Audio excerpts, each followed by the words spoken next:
Welcome back to Well, That's Interesting. Still the only podcast, but I'm not your only host. I'm Jill Chacha, and I am with the invincible, indestructible Marissa Riley. Yes, that's me. So invincible, so indestructible. Try me. Just kidding. Please don't try anything. She's here. I am here. She's fantastic. Thanks. You guys are here. You're fantastic. Please continue to email us at wellthatsinterestingpod@gmail.com. Please do. Anything you think is interesting, your life experiences, your failures, your triumphs. Your favorite Britney Spears song? Still waiting. What did you make during quarantine? What did you make during quarantine? And more importantly, which Britney song were you listening to when you made it? Exactly. So please continue to email us. We want to create an additional fucking episode that's released during the week where it's like your stuff and we're going to read it. Yeah, and we can read your name or not. If you want to stay anonymous, we are fine with that. You're not your name, anything. Just send it, wellthatsinterestingpod@gmail.com. Today is In-Betweeni 014. We're up to 014 already. Yeah, we are. It's crazy. Yeah. God, do you remember way back, like way motherfuck back, in our very first In-Betweeni, we asked what happened to those invasive like murder hornets that... Yes, I think that was about 357 months ago. That's just I know it was this year, but it just feels like a very long time ago. So could you refresh me a little bit? Oh, yeah, of course. So murder hornets are an invasive type of hornet in the United States. They were first seen in the Pacific Northwest of the United States. Mm-hmm. Like you said, 347 months ago. Yes. of this year. Yes. And there was some good news in that they're not spreading too far east. That's right. Okay. And that's the good news because of the bad news, which is that North American honeybees have zero fucking defenses. That's bad. Against them. Yeah. That's bad. Super, super not good. And we like bees. We love bees. They do cool stuff. Just the best. They're the best. And for this part of this In-Betweeni, we're going to talk about a very, very new discovery, like hot out of the oven, published on December 9th of this shithole year 2020. So, only 50 months ago. That's right, just 50 months ago. And it relates to defenses and how quickly bees can learn. Oh. Yeah, so we're bringing it back. Now, researchers from Canada and Vietnam teamed up to investigate a rather weird sighting. Okay. While in Vietnam, University of Guelph, hopefully I'm saying that correctly, University of Guelph professor Gard Otis noticed dark spots at the entrances of Asian honeybee hives. Uh-oh. Now, quoting ScienceDaily.com, quote, as part of a successful beekeeping development project funded by the Canadian government, Otis ran fall workshops from 2007 to 2011 in rural villages with high levels of poverty. During one visit, an experienced beekeeper explained that the substance was buffalo dung. What? End quote. What? Yes. So this random visit sparked the research which discovered honeybees can use tools to defend their hives from larger predators like the giant hornet Vespa soror. Amazing. Yeah. Amazing. Yeah. So what you're saying is they cover themselves with shit? Yes, you can defend your hive with poo. You want to get into it? You want to discover? I want to get into it. You want to cover I want to learn it. Teach me the way maybe we as humans can use it. You know, the streets are full of shit that we've been wading through as we talked about in the last episode. Yeah. Maybe we can do something with it. Yeah, well, the bees have. I'm going to show you two photos. Mm-hmm. One is of the Asian honeybee, and the other is of the giant hornet. Now, if you could describe the two and their differences, that would be great. These photos will also go up on Well, That's Interesting Pod on Instagram. Hell yeah. Okay, so this is the Asian honeybee, and I'd like you to describe this little guy right here. Oh, he's so cute. It's a little cute bee. It's a bee, man. It's got the big eyes. It's got the little antenna. It's got fuzzy little legs, and it's actually got kind of a yellow part, but most of its backside is actually black. Yeah. So, and then it's got little wings, and it's like I wouldn't be excited to have it on my body, but I also wouldn't be too stressed out if I saw it on a nearby flower. Yeah. So can you just think what about the size? Can you kind of get the size? Oh, it's teeny tiny. Yeah. So, okay. So it's like, if you're looking at your finger, it only takes up the length is about half of a fingertip. Yeah. It's basically your fingertip. That's how wide they are. Yeah. They're cuties. Cutie poo. Cutie girls. Yeah. Okay. Now I'm going to show you the giant hornet. Okay. Taking a deep breath. There you go. Oh, I don't like that at all. Oh, I hate this.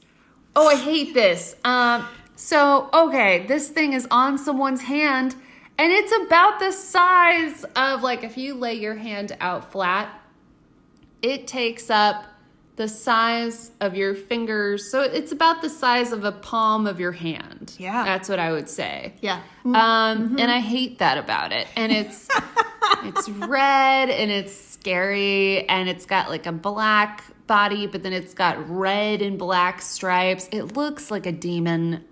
Big red wings. Big red wings. I'm stressed. I am stressed. The complete opposite of the Asian honeybee. Oh, complete opposite. Yeah. It's literal David versus Goliath shit right here. Yeah. Okay. Now, I want to quickly reference how we've traditionally seen those itty-bitty bees defend against these types of hornets. Okay. Now, say one of these giant fuckers gets into the hive. Okay. That's bad. It's very, very bad. Now, traditionally, we've seen dozens and dozens of bees tackle and ball up around the hornet. And then they all vibrate and pulse until the amount of heat created literally boils the bug to death. Oh my God. Yeah. It's smothered by the swarm, and then it's game over for the hornet. Incredible. Yeah. That's amazing. Google it. There's tons of videos. I will. Yeah. The problem with this method, though, is that all the resources and time it takes to kill just one. Yeah, that's a lot. Yeah. And if your hive is being invaded by way more than one, which is what usually happens, the losses are going to be staggering, right? And also, to sum up quickly, why these hornets invade honeybees is they want nothing to do with the honeybees themselves. They want the sweet, sweet babies. They want to bring back the larvae and feed those babies to their babies. Oh, that's horrifying. Yeah. This quickly got scarier than the cannibal episode, and that guy was eating people. Eating poor little bee babies? Bee babies. Yeah, I know. No, I don't. Right. So these bees are like, fuck that. And again, the traditional method takes way too long, and they still suffer like a lot of losses, right? So the bees have figured out a way to avoid confrontation to begin with. Amazing. Exactly. Good. If they packed on animal poop around the entrances to their homes, the hornets wanted nothing to do with them. Amazing. Yeah. Quoting ScienceDaily.com, quote, the researchers gathered dung from water buffalo, chickens, pigs, and cows and placed it in mounds near the hives. By the end of the day, some 150 bees had visited the piles, particularly collecting more odoriferous manure of pigs and chickens. The team marked the individual bees to identify them at their hives. Minutes later, they recorded videos of the marked bees applying the material at nest entrances. The hornets spent less than half as much time as at nest entrances with moderate to heavy dung spotting as they did at hives with few spots. Wow. And they spent only 1/10 as much time chewing at the hive entrances to get at bees' babies. They were also less likely to launch a mass attack on the more heavily spotted hives, end quote. That's incredible. Yeah. That's innovative as fuck. Yeah. And I do love that they went for the grossest. The grossest one, yeah. So exactly, picture it. You're a little Asian honeybee. So cute. So cute. And the entrance to your home fits your body type. It's small, right? And the hornets can't use that entrance because they're too big. Yeah. So they would need to enlarge it, and they do that by chewing and cutting with their mandibles, right? Yeah, their mandibles. Yeah, but if you packed on the pig poo, those hornets would literally have to eat shit to get inside your house. And that kind of negates the whole baby thing. Yeah, no one wants to eat shit, not even hornets. Yeah. So researchers also believe the smell of various dungs covers the natural odor of a beehive. Scent may be one of the ways hornets locate their delicious baby prey. Either way, my friends, add honeybees to the list of species that uses tools. Amazing. Exactly. And let's hope our North American bees can learn a few tricks too. After the break, we're going to talk about humans, sadly, and how we've built so much stuff that it now outweighs all total life on Earth. Oops. Oopsie daisies. Buy this product. Do it. Hello, everyone. You may recognize me as Gabby from the History of Everything podcast. And my name is Brenna, and you don't recognize me from anything yet. Together, we're two scientists who explore all of the weird little questions and conspiracies of the universe in our new podcast, Mystery of Everything. Everything has an explanation. We hope. But that is what we're here to figure out. We will dive into the science behind many popular conspiracy theories, such as vaccines causing autism, flat earth theory, and was the moon landing fake? And if so, why the heck would anyone even do that? But it's not just conspiracies. There's a lot of cool mysteries that we will attempt to use science to explain, such as near-death experiences, what made the Vikings go berserk, and can I control my co-host with MK Ultra? Wait, what? Anyway, make sure to check out the Mystery of Everything podcast everywhere where you find your podcasts. Hello everyone, Stakuyi here. And I'm Gabby. And we are the hosts of History of Everything, a podcast which you can probably guess by the name is, well, it's about everything. Do you want to know why people thought potatoes were evil and would give you syphilis? Are you curious about all the stories of the terrible and stupid ways that people have kicked the bucket over the years? Do you want to hear tales about all of the different badasses of history and the lives that they had brought to life? Well, if so, then look no further. History of Everything is just the right podcast for you. It's available on Spotify, Pandora, and anywhere else that you get your podcast from. Join us for some fun and just see how weird and wacky history can be. Hey everyone, Jill Chacha here from Well, That's Interesting, and I am absolutely thrilled to tell you about Spotify for podcasters. I use it, I love it, and it all started by downloading the free Spotify for Podcasters app, which has all the tools you need in one place to record and edit your masterpiece of a podcast. Spotify for Podcasters also distributes your show to all major platforms. So when you hit publish, your episodes will stream not only on Spotify, but I'm talking about the Apples, the Googles, Stitcher, Good Pods, the other ones. You get the idea. And you can monetize your podcast with no minimum listenership required. You could also set up monthly subscriptions and record ads just like this one. So what are you waiting for? Download Spotify for Podcasters today and start changing the world. Oh, and please, stay interesting. And we're back. We're back. We're back. We're so back. We're so back. And we're taking up so much space. So much space. Oh, God. God.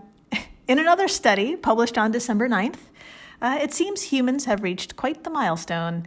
I'm going to read directly from Sierra Nugent's Time magazine article because it so succinctly describes the research paper that came out. Sounds good. On December 9th. Yeah. Quote, 2020 marks the point when human-made materials outweighed the total mass of Earth's living biomass. Oh, shit.